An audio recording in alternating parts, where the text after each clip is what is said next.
Item number SCP-009. Object Class Euclid. Special Containment Procedures. Subject is to be contained within a sealed storage tank of heat-resistant alloy with dimensions not less than 14 meters cubed. Under no circumstances should SCP-009 be exposed to temperatures in excess of 0 degrees Celsius when not undergoing testing, and no mundane liquids in a solid state, especially frozen water, shall be allowed within 30 meters of the subject's containment area. Subject's chamber is to be fitted with temperature sensors which shall be monitored at all times, and is to be kept refrigerated by no fewer than 3 redundant cooling units. Any malfunction of sensors or of coolant systems is to be reported and repaired immediately.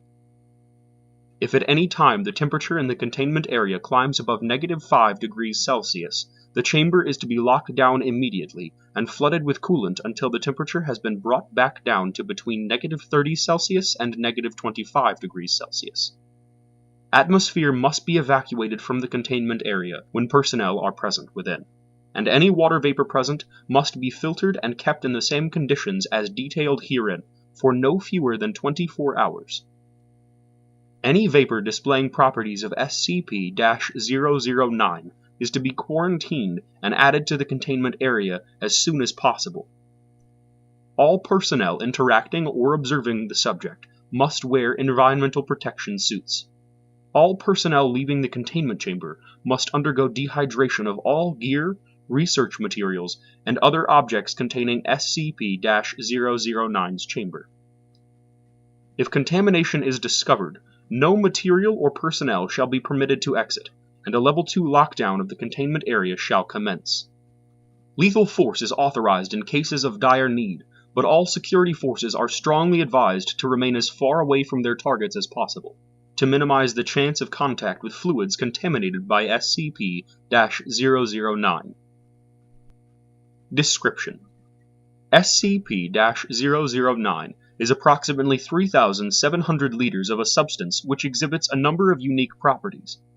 While small amounts of the substance in all phases are as colorless as mundane water, en masse it takes on a distinct deep red hue. Its most notable property, however, is the fact that SCP-009's reaction to temperature extremes is exactly the opposite than that of standard H2O. The subject assumes a liquid phase at temperatures between -100 degrees Celsius and 0 degrees Celsius, and converts into a solid state above those temperatures. At temperatures below -100 degrees Celsius, SCP-009 vaporizes into a gaseous phase similar to steam, though it still retains its red coloration when put under high pressure. Examinations of the atomic structure of SCP-009 have proved inconclusive.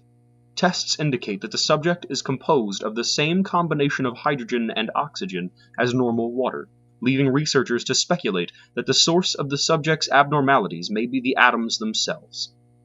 Redacted. Has suggested that the subject may have originated or been altered by another reality in which the laws of physics are inverted.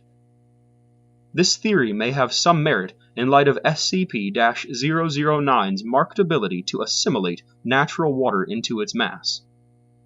If placed in physical contact with any aqueous solution, be it ice, salt water, or water vapor and air, SCP-009 will spread and contaminate any H2O in said solution, causing it to exhibit the subject's properties.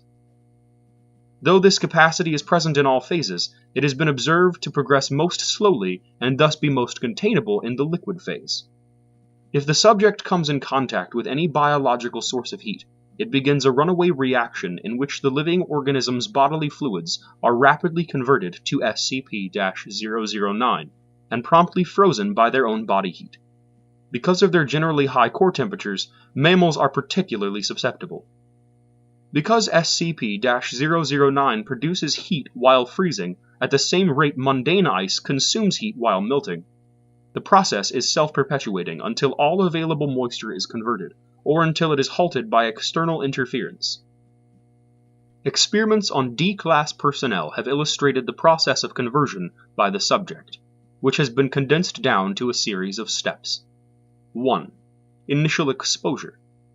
Subject is exposed to SCP-009, and it begins converting any water present on the exposed surface, usually skin, to exhibit its properties. Presence of mist, fog, snow, or other solid or vaporous water greatly accelerates this process. 2. Surface conversion. A thin layer of frost forms on the exposed area as body heat and heat produced by SCP-009 raise its temperature above freezing. Progression to this step can take anywhere from 5 minutes to 1 hour, depending on victim's body temperature. At this stage, freezing has begun progressing through the initial layers of the epidermis and soon reaches live cells. 3. Deep tissue conversion. Exponential increase in temperature of SCP-009 causes expansion of ice crystals throughout the victim's body, resulting in widespread perforation of internal cell structure. Actual blood loss is minimal at this stage due to the crystals filling the puncture wounds, allowing subjects to remain alive and conscious for up to Redacted. hours. 4. Redacted. 5. Death.